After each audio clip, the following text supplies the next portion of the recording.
Hello, everybody, and welcome back to another episode. I am super stoked about today's conversation because I'm joined with a very special guest who you have seen on the channel here before earlier on in the season. He is a analyst and a very, very regular contributor for the Equalizer. He is also a very regular contributor. You could even call him a co-host on the London is Blue podcast. He's also the author of tactical books on Chelsea, Lyon Lionesses, and Barcelona women's team. So basically, how the dynasties have done their magic on the pitch. It is none other than Abdullah Abdullah. Abdullah, how are you doing today? I'm very good. Thank you for that pretty stark intro. I mean, I find now that when I hear it, I'm like, I've done all that stuff. Really? If I'd really done all that? So fair enough. I That's pretty appreciate it. impressive, isn't it? Thank you very much. And now two-time cap on the She Scores Bangers podcast. So Yeah, the caps another keep minor achievement in there. I hope the they keep caps growing. the caps keep growing. Well, I mean, I just mentioned you've written books on Lyon, Barcelona, and Chelsea, and it just happens to be that all three of those teams are very, very relevant to our conversation today because we'll Yeah. be recapping those first legs of the semi-final in the Champions League. We'll also be looking ahead to that second leg and who can possibly punch their ticket into the Champions League this year. I mean, let's start off with Chelsea and Barcelona. I mean, what a result that was. How tense were you watching that one? Oh man, like that Saturday, I think I was telling people, and even at home, I was like, this is the most stressful day of my life because it's like the Chelsea women play Barcelona at like 3:30 p.m., which was like, okay, that was tense. And at 8 o'clock, I've got the Chelsea men versus the Man City men semi-final at Wembley, another tense game. And then I have Lyon PSG to round off the night at 9 o'clock, and I'm like, what am I gonna be? Like, my heart can't take all of this. And then I saw the first game, Barca Chelsea, and I'm like, oh my god! And because the thing is, like, they were playing really well, but I was also super tense of like Barca could just explode any second now and score, but they Yeah. didn't. And then probably like the what made the game super tense for me was none other than the 5 seconds of Alexia missing that chance in the last second, the last kick of the game. And I'm like, that alone was like the stress of the 90 minutes I didn't have in those 5 seconds. And I'm like, I bet. oh, I need a break. And I had I had that break. It was super intense. I was literally pacing the house, like I was biting my fingernails. And I was this. It was crazy. Well, at least one Chelsea team was able to win on Saturday, and it's going to be the one we're diving in today. So Chelsea obviously were able to beat Barcelona 1-0 away. Chelsea's tactical game plan kind of, in my eyes, nullified what Barcelona do best, which is kind of that quick passing in the middle. A lot of that danger that is generated in the middle was kind of kept quiet. They are great in exploiting spaces and pockets and kind of punishing teams from that.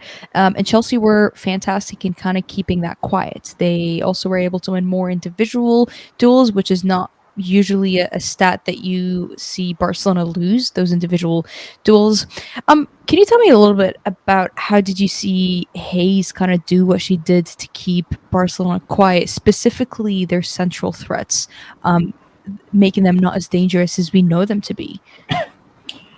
It was interesting. So she obviously set up in a different system than what everybody's used to. So she went back to kind of what she did last year and going into like this 3-5-2, three center backs, two wing backs, three midfielders, two strikers. And it's kind of been the game plan that most people have tried against Barcelona. And it's probably the one that comes closest to being able to beat them. Now, Chelsea played this last year, and they obviously narrowly lost the first leg at home, and then they Mhm. got the draw in the second leg, and they almost won that away leg playing that system. But it still needed some tweaks. There was still some players that were inexperienced, and they kind of needed. They weren't ready, I don't think, at the time.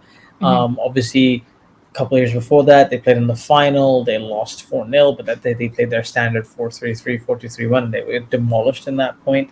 Yeah. Leon beat them obviously in 2022.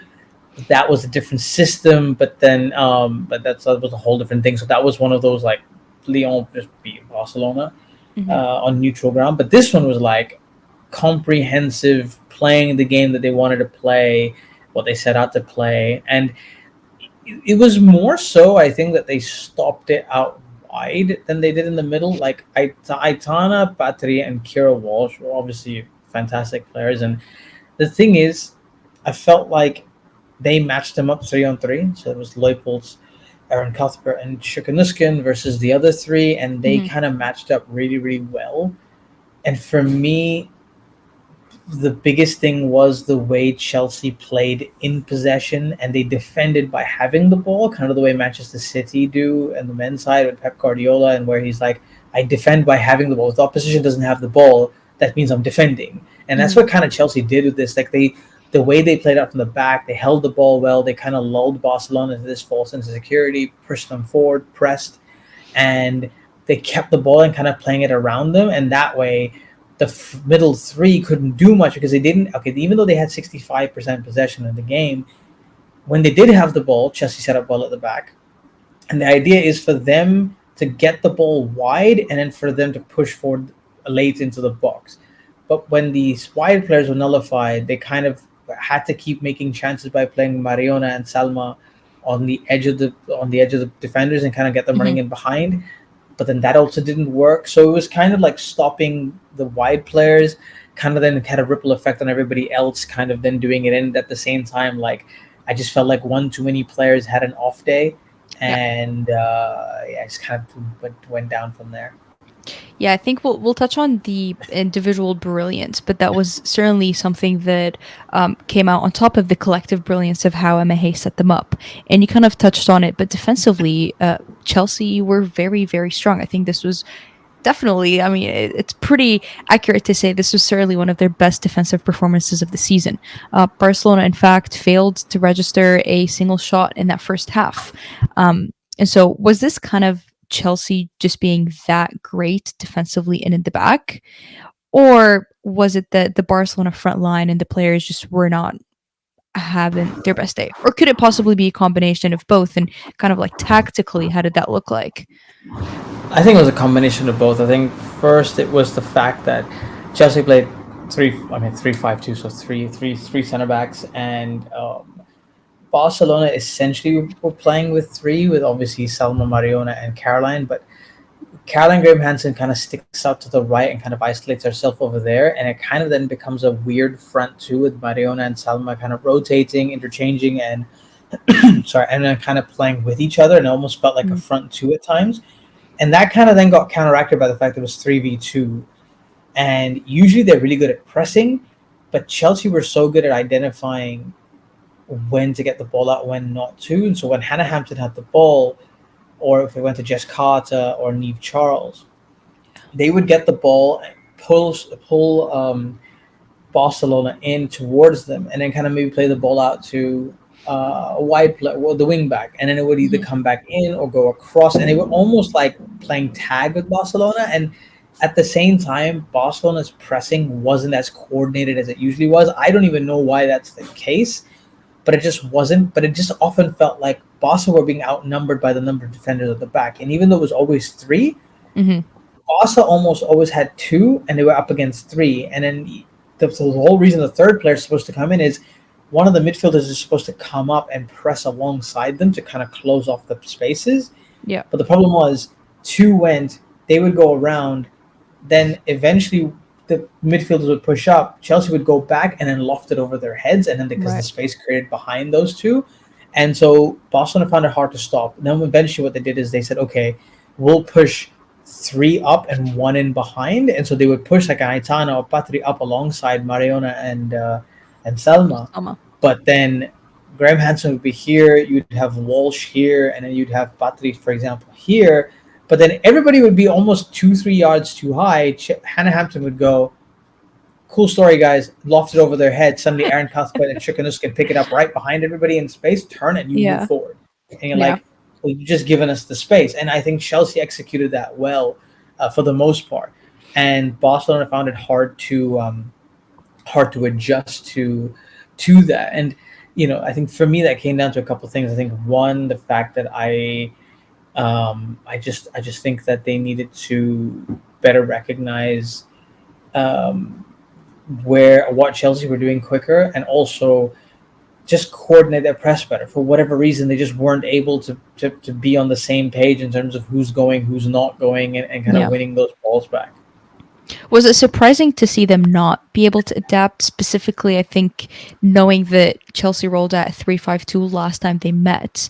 Do you think it was kind of surprising to one just see Barcelona not properly adapt even into the second half, but also almost not look prepared, possibly expecting a 3-5-2? The funny thing is, while they might have expected it, thinking because they played it last year, just Chelsea played the 3-5-2 in a different way. So they could have prepared for the 3-5-2, but they weren't expecting this version of the 3-5-2. Now, Hmm. last season they played a very much a more counter-attacking game by not wanting to have the ball, defending very very deep, and trying to counter-attack. And in Yeah. that game, they used Kankovic as a third midfielder to then sit and press and cover shadow Kira Walsh and just kind of sit on her head and be like, Hmm. I'm just going to keep chasing you and stop you from having the ball. Yeah. Whereas this time, while they were counterattacking, they kept the ball for themselves as well. And they're almost like, no, we will also have the ball. And when we have the ball, we will use it smartly and correctly. And the execution of that part, I think, was the best thing. And so Barcelona, I don't think were prepared for Chelsea to have the ball as much as they did. And at the Yep. same time, I don't think they were prepared for the way Chelsea were trying to press. And like, I'm slightly surprised that they didn't adapt to that pressing structure when they brought on Lucy Bronze and they brought on Alexia Putellas. That's they had the right idea, but I felt like it was a little too late. And for Hmm. me, they should have started with. I mean, just for more reasons to maybe get onto later, but it was Yeah. they should have started with Patri at centre back instead of Paredes because they missed Mappy, and Yeah. Mappy's the best passer out, and a lot of their game plan relies on Mappy's passing from the back. The thing is, it's not, and the funny thing is, you look at the two there, Engen and Paredes. I Hmm. actually think Engen was really good with her role of being the defender, but Yeah. Paredes is the defender when Mappy is there, and so she had to take Yeah. up the passing role, which she's not great at.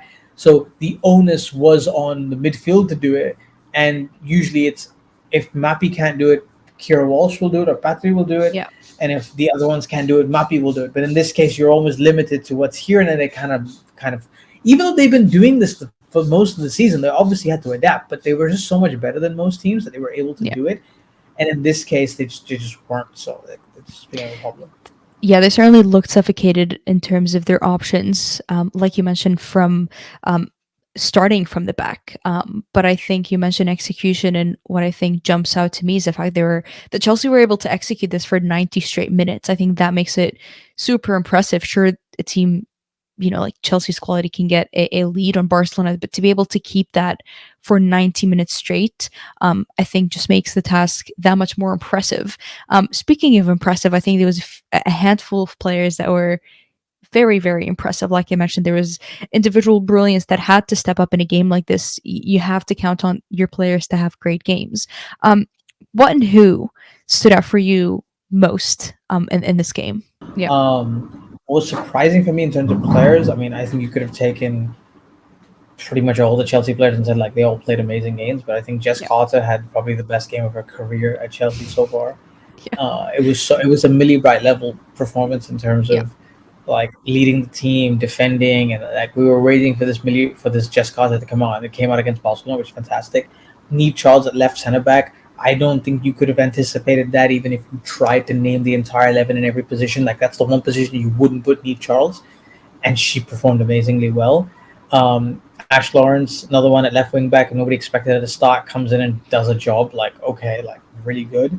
Yeah. Myra Ramirez, fantastic up front. Aaron Cuthbert ran that Hmm. midfield. Canarid at right wing back, low key was really, really good. So, I mean, like, you could pick out all these Yeah. players, but for me, Jess, Ashley, and Neve, probably the three that I want to single out because I think for me, those three kind of stood out and surprised everybody from a Chelsea perspective. Barcelona, I felt like Ona did decently well and Engen did decently well Yeah. considering their performances. And then the other thing was Mariona was probably one of the worst I've seen her in a long, long time. I Hmm. love Mariona, but somehow Barcelona got worse when she went off, and I don't know how that was possible when they were already weren't so good and how they got Yeah. worse. So Yeah. that was another surprise for me in that sense. Yeah. I think it was a story of both. a team that had their players show up and a team that didn't necessarily have their players have the best day in the office. I think I probably agree with the names that you shouted out. I think also Melanie Leupolz, in my opinion, had the best game that she's had with Chelsea in quite some time, at least this season for sure. Ashley Lawrence, you gave her a shout out, and rightfully so. That's probably the best performance she's had in a Chelsea shirt. I think when Chelsea went out for a player like Ashley, not only were they there, looking to get in her qualities, but also the experience that she has. And she's a very, very well experienced player in the Champions League. And she's a veteran on that Canadian national team as well. And I think that 3-5-2 formation really sets her up nicely. That's a formation she thrives in, which with Canada. So it just happened to be that it was kind of the occasion, the challenge. It's almost impossible to keep Carolina Graham Hansen quiet. And I think Ashley Lawrence can definitely say that she mission accomplished after that game. Now, what do you expect and hope, maybe not hope, I guess, expect to see tactically from Barca to change going into that second leg, knowing that they're going on enemy territory, but also that they're a goal behind?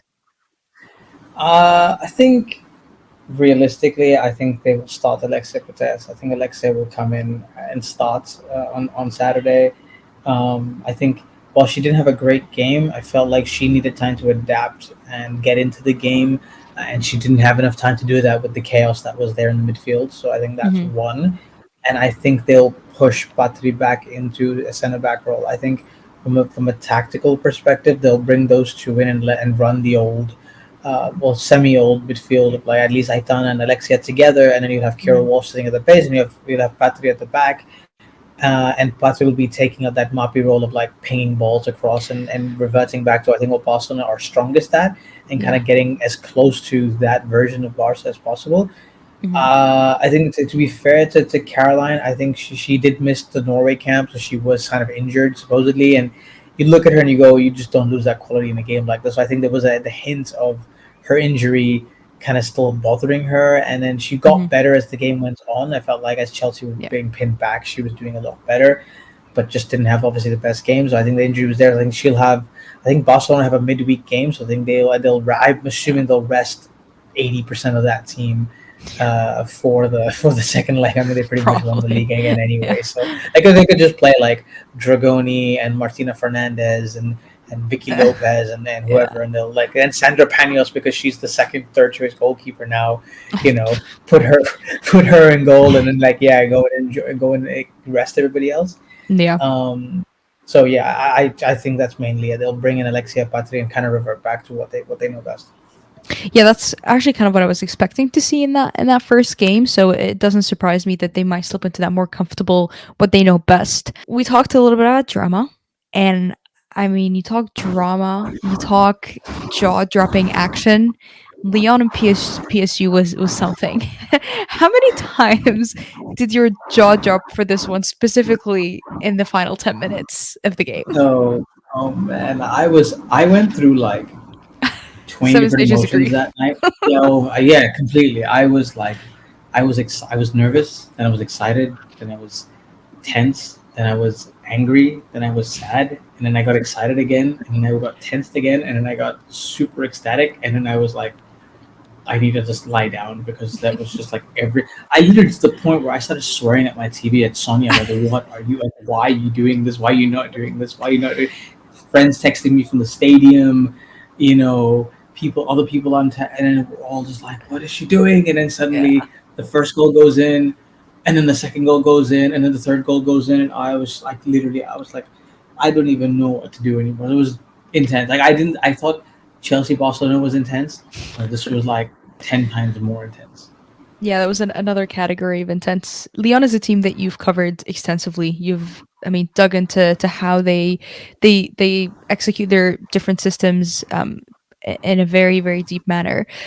But I think I have to start things with, I mean, the midfield, the Lyon midfields. Were you expecting to see that midfield that they roll out, given the I would categorize the aggressive set of PSG forwards that I think most of us expected to start and did start.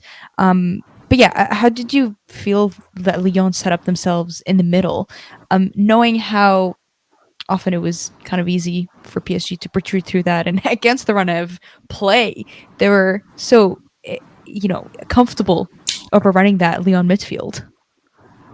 Weirdly enough, we didn't really have a choice. Like everybody is injured. Like Yeah, Marajan's injured. You know, yeah.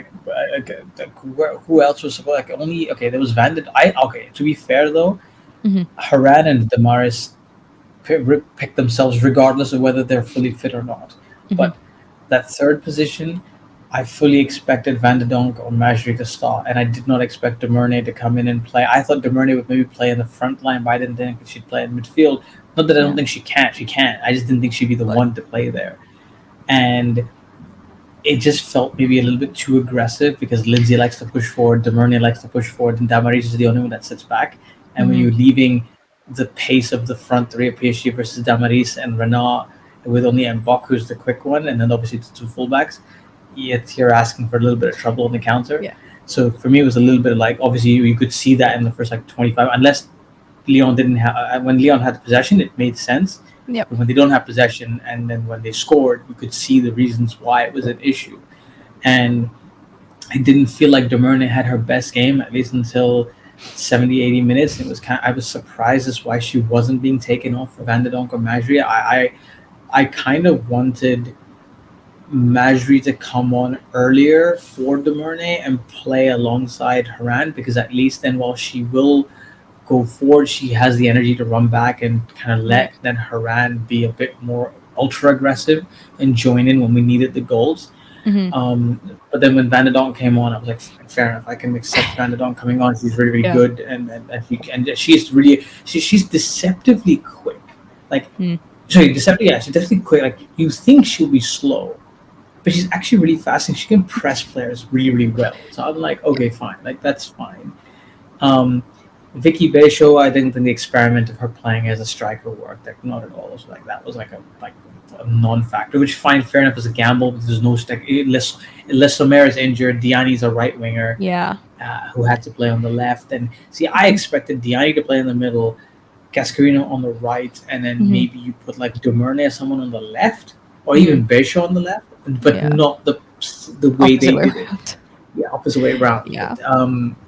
Yeah, it was tough, and then Chewinga just absolutely ate everybody for dinner that in that moment, and we're like, Yeah. yeah, this is not gonna be fun.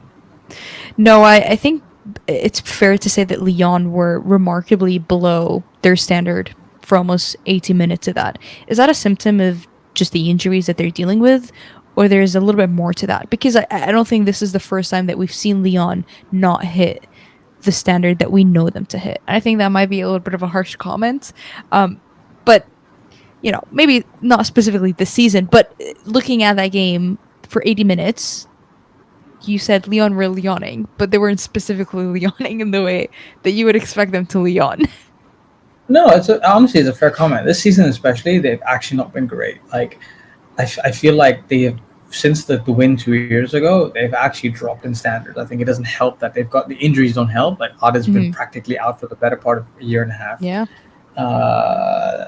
You're still relying, unless Omer as good as she is, you're still relying on a 32, 33-year-old striker to be as your backup. yeah, Like which works when you have Ada leading the line for like 80% of your games, but not but when you have to rely on Lissomer as your main striker, which I still think Lissomer has a lot to offer, just not as a starting sure, striker every single week. sure. Um, and it's like Cascarino was out for a long, long time, came back. Bash has been in and out with an injury.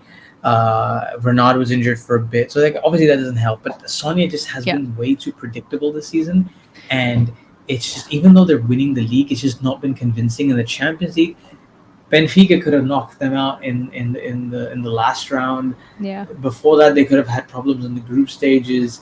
Like throughout, they've just been kind of been very iffy, and Hmm. I felt like they were tactically found out. I Yeah, just feel like this game came down to two things. I think one, personnel changes that happened eventually they kind of sort of helped change the tide. But hmm I just think Leon, for the sake of the fact that it's a Champions League semi-final, it's PSG, and they're like, we're not letting this happen at home. and so they just kind of turned on and they went and just showed their experience of playing in a semi-final. I mean, I wish there was some tactical genius masterstroke that Sonia had done, but it wasn't. Like she's kind of been very predictable in that sense. She just kind of threw on the plays and said, "Just go do your thing." And Yeah. probably the only thing I can say is that Majri from the left ran the lines really, really well, and she was a fresh set of legs in between. And so I just felt like at that point she was combining more Basha Hmm. and doing all these things that eventually the goals came. And I think just once they got the belief of getting the first goal, the crowd got behind them, Hmm. and then that momentum shifted and just kind of pushed Leon through, I think. You mentioned Masri. I mean, she came in the 75th minute, right? And the goals started pouring in the 80th minute. And I mean, it was instant impact. When you talk about instant impact, I mean, she was absolutely that. Um, was it was she brought on a little bit too late? And what did she offer to that midfield that they have been, asking for that entire time until she came on? Well, I guess she came on at the absolutely right time, right? Because Yeah, she you actually, could say that. um, um, I think in hindsight, I think it's fine. She came on maybe five. I mean, maybe around the 70th minute mark, 65th minute, Yeah. when you're chasing a game 2-0. You don't want to leave it to the 80th minute to get your goals back, right? Like Yep. Leon did it, but it's way too close to call at that point. Yeah. And so for me, I would have brought her on maybe 10 minutes earlier. I just let her settle into the game. But Mhm. she came on, and I think she gave two things. Demurne is very direct, but Dumerne wants the ball, wants to be direct, wants to hit the box, and wants to get in and kind of be in the middle. Mhm. Whereas Madri offered a little bit more width from midfield. And what I mean by that is she was able to come in, support Lindsay, and also then pick the pockets and be Mhm. okay with not having the ball and be in the spaces. So if you look at the goal that came, she kind of comes in, plays the pass out to, Yep. I think it was Lindsay. The ball eventually works its way out to Magic, who starts making a run in behind the defender, and then just kind of just it goes kind of circles around, and then just takes the shot, and obviously it goes in. And I think it was just a lot of that off ball running that she kind of gave him, not like because that Lyon midfield was ball hungry. Yep. They all loved to have the ball and run with it. The front three love to have the ball, except for Beisho. They even include I'll include Beisho there as well. Actually, they all want the ball. They all want to run with it. Nobody wants to run beyond the defender. Everybody wants the ball. So that Mhm. was the problem. Van de Yeah. Donk also wants the ball, but she was still okay in the sense that she still ran off it and then collected it in pockets and did the work. Yeah. Maggi was probably the only one that came on and was like, I don't care if I don't have the ball. I'm just going to make runs. And Just right. wanna And do then it. so that's what she did.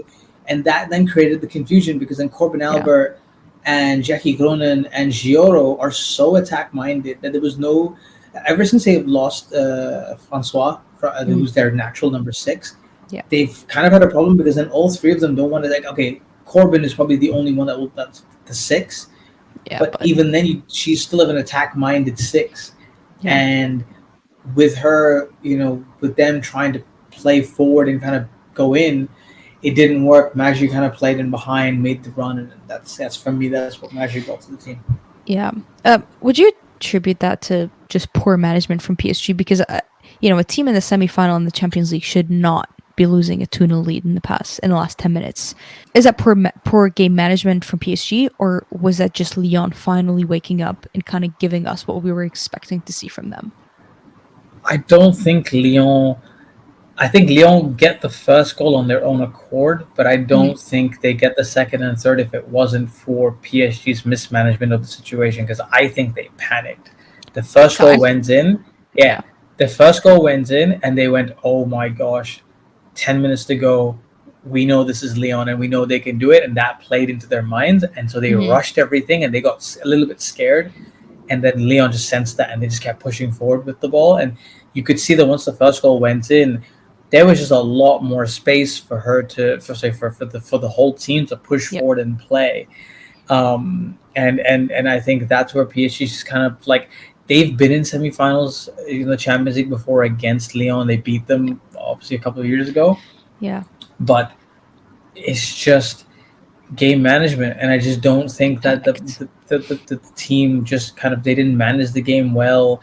And I think the front three for PSG did their job. I just felt like the rest of the team panicked. They didn't do it, and then they just kind of invited too much. And because the thing is, as the time went on, they started inviting pressure onto themselves. They started to drop Yeah. back slowly, slowly, slowly. And I still remember the tweet that Sophie Lawson, ESPN journalist, put out, going, it was a funny gif of like saying that, it's a bold strategy, Cotton. Let's see how they handle it. And then as soon as that happened, we could all sense it, and we knew, because we all knew, PSG, why are you doing Right. this? You're inviting trouble. You could And see. then it was like, well, I told you so kind of moment, right? We could Yeah. all see it sitting at home. Why did for sure see it at the stadium? I don't know. It's a good He looked question. kind of shocked himself. Like, yeah, like he Yeah. looked shocked himself. I don't think that's on him. I think that's on the players to an extent, because I don't think he's asking them, oh, Right. once they score the first goal, completely sit back and just like, park the bus, not push forward. And I Hmm. just don't think they've managed it well. And I think at that point they didn't have enough players with maybe the experience of playing in such a high pressure game. I would agree. I think there was a moment of panic that was quite clear that certainly did not serve them well. To end things off, and I don't necessarily want to ask you for a prediction because I hate predictions myself, but it is a single goal that separates both of these games. I think both of these teams that are trailing behind do have the ability and have shown that they can come back and they can score goals. Do you think we see this be killed in a 90-minute natural time game for both of these games? Do we see a penalty? And if you had to put your money on a final, who would it be? But I do hate predictions Uh, myself. I think Lyon will go ahead and finish the tie in 90 minutes. They've done this before. Juventus a couple of years ago, they were down 2-1. They come back second leg, beat them 4-1. And I know this is not a Juventus, but Benfica, same thing. They're Mm, close. They get a close game in the first leg. They come back and win it 5-1 in the second leg, and you're yeah. like, this is classic Leon. Like they almost like realize the mistakes they make in the first game, and they're like, well, we're Mm, gonna make sure this doesn't happen again, and then they just go and rectify it. It also, yeah. to me, depends on who comes back for Leon. I was just looking at the squad list for the game against Guingamp this week, and Mm, they've practically rested the entire team. Like it's kids playing, in the there's like Majri's there because she only played 10 minutes, and like Gilles is there because she played yeah. like The 10 like end. 20, 20, 25 minutes. So like the players that came on as subs are there, but the starting players like Renard and Damaris and they're all out of the match they scored. Because Hmm. Leon have like a 10-point gap on PSG, so they could Yeah. probably afford to lose this game, and like we're like, we don't care. Like we have a Champions League Champions semi-final to, League. to, to worry about, right? So Mm, um, so they'll do that, and I think they'll have their players rested for the full week. Um, and it depends. I think if they can get someone like Les Sommer back, it'll be a huge boost up front. hmm. I think a big miss is Sarah Dabritz anyway, and I know her season is over, but like that's a big miss as Yeah. well. But yeah, I think if they get at least get Les Sommer back, and then they have their players rested for the week, then I think Lyon finish this in 90 minutes, and I think Lyon goes through to the final. They've been there, done that. And I could even see them going for a classic 1-0 win, and then that's it. They just go through. On the other side, it's just so tough to call the Chelsea Barcelona one, because as much as I want Chelsea to win, and I have a sneaky feeling that Emma's gonna do it, Barcelona being angry the way they are, coming back in a second Yeah. leg, not obviously they won't know what's going to hit them exactly, but now they have a Yeah. taste of what Chelsea can do. They'll be better prepared. The game plan will be a little bit better. It just comes down to Chelsea's execution more so Hmm. than Barca's. But I feel like Chelsea should edge it, not for any other reason other than every game that they played against Barcelona in the last 5 years has gone progressively better. So they should now theoretically have a home win as well, if we're going by this count and this progression. But I Fair. felt like this was the best performance. They will take so much from this game, and they have a week off, and Barca have to play midweek. Yep. Barca could rest players, it's fine, but they Hmm. still have to play. Someone still has to go in and play. And so Chelsea have a full week. They'll have a game plan, and they'll be so determined because they know that this is the shot. Because they will then fancy themselves against PSG or Lyon. Yeah. If they beat Barcelona, they will feel like they are the favorites to go ahead and win the Champions League. The narrative does write itself. I think this would be a one hell of a story that you just kind of wrote right there. But I'll write a book if they win the Champions League. I'll write Chelsea Part Two. Not even a joke. Well, we might be getting something by the end of the season here. I think like you mentioned, but this is too tight to call. You know, both of these teams are winners. Both of these teams know that they want to win trophies. They're always guns blazing, and I think that sets up such a great um, spectacle for a neutral. And I, as a neutral, I think I'm so excited to watch this. I would not want to be in your boots, um, because yeah, what a tough situation to be in. But I mean, you just gave us a bit of a teaser that you might be writing a book about this. You've got already some books out.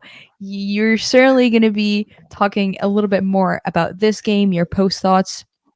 Where can people find all your good stuff, read on it, and just kind of let's hear it. Where would they find your tactical work? Where am I? So if you want to hear me on the airwaves, I'm on the London's Blue podcast talking all things Chelsea. Obviously, my thoughts on both games is right here today. And I do a lot of written stuff on my Substack called Pressing Matters. It has all sorts of tactical stuff from like NWSL to WSL to the French league to the Spanish, whatever I feel like writing over there tactically, I'll go and do it. And Mhm. obviously, there are 4 books out that if you want a longer read on something that's there, it's basically like my own personal dissertation, tactical dissertation Yeah. that lasts like 300 pages. So I've got those 4 books out if you really want to read them as well. As an avid reader of Abdullah Substack, I can tell you that it is quality stuff that you would want to certainly be reading. The books, like I mentioned earlier, are about the Lionesses, Chelsea, Barcelona, and Lyon. Get your hands on them because they are very valuable stuff in the women's game. Abdullah, thank you so much for joining me today. Um, Thank you very it much. is going to be very exciting to see how this weekend goes, but I hope it's a little bit less stressful for you because that last Saturday didn't sound too ideal.